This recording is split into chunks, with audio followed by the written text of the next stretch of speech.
తెలుగు ప్రేక్షకులకి, బన్నీ అన్నయ్య అభిమానులకి, సుకుమార్ గారి అభిమానులకి, రావు రమేష్ గారి అభిమానులకి అందరికీ నమస్కారం అండి. ఫస్ట్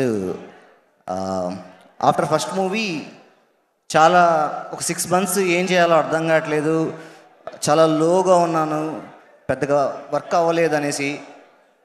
ఎందుకో బాగా లోగా ఉంటే నేను ఇలాంటి ప్రీ రిలీజ్ ఈవెంట్లు, సక్సెస్ మీట్లు చూస్తూ ఉంటాను. ఒక సక్సెస్ మీట్లో బన్నీ అన్నయ్య ఒక మాట మాట్లాడాడు, అది నా జీవితాన్ని చేంజ్ చేసింది. బాగా కష్టపడి కథలు చెప్తున్నా నరేషన్ ఇస్తున్నా ఎక్కడ వర్కౌట్ అవ్వట్లా. అద్భుతం చేయాలని గట్టిగా ఏదో పట్టుకో ఉన్నా, వర్కౌట్ అవ్వట్లా. అప్పుడు ఒక సక్సెస్ మీట్లో బన్నీ అన్నయ్య ఒక మాట అన్నాడు, అద్భుతం జరగాలంటే పట్టుకోకూడదు, వదిలేయాలన్నాడు. ఆ ఒక్క మాట విని అంతా వదిలేసి రిలాక్స్ అయ్యా. 1 monthలో మారుతినగర్ సుబ్రహ్మణ్యం స్టోరీ వచ్చింది. 2nd monthలో షూట్కి వెళ్ళా. బన్నీ అన్నయ్య థ్యాంక్ యూ సో మచ్ అన్నయ్య, థ్యాంక్ యూ సో మచ్. అది ఎంత మైండ్లో ఉందంటే అద్భుతం నిజంగా జరగాలంటే పట్టుకోకూడదు, వదిలేయాలి. థ్యాంక్ యూ సో మచ్ అన్నయ్య, thank you so much. And Sukumar గారు నాకు నేను ఆయనకి ఏకలవ్య శిష్యుడిని.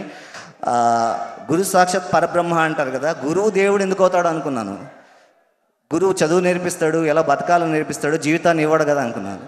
సార్ మీరు నాకు జీవితం ఇచ్చారు సార్, ఇప్పుడు ఇచ్చేశారు సార్ నాకు జీవితం. Thank you sir, thank you so much sir. Kavitha గారు,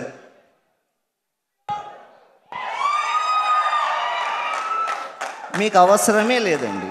మీరు కుమార్ గారు మీకు అవసరమే లేదు.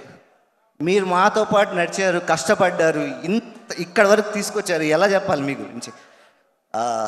బట్ అంటే నిజంగా అవ్వకూడదు అనుకున్నాను, అలా కావట్లేదు అంతే అండి. Thank you thank you thank you so much. Ramesh గారి గురించి, నాకు రమేష్ గారు అంటే MS ధోని లాగా. బ్యాట్ ఇచ్చిన ప్రతిసారి సిక్సరే కొట్టారు. మీరు చూసుకుంటే బ్యాట్ ఇచ్చిన ప్రతిసారి సిక్సరే కొట్టారు. అలాంటి రమేష్ గారిని 2020 దింపుతున్నాను, ఓపెనర్గా దింపుతున్నాను. 20 overs ఉంటారు, ఇంకా మీ ఇష్టం, ఆలోచించుకోండి. That is Maruthi Nagar Subrahmanyam. అందరికీ ఇక్కడ వచ్చిన అందరికీ చాలా చాలా థ్యాంక్స్. ఇప్పటికే లేట్ అవుతుంది, అందరూ మాట్లాడాలి కాబట్టి thank you so much, thank you so much. August 23rd, please do watch Maruthi Nagar Subrahmanyam.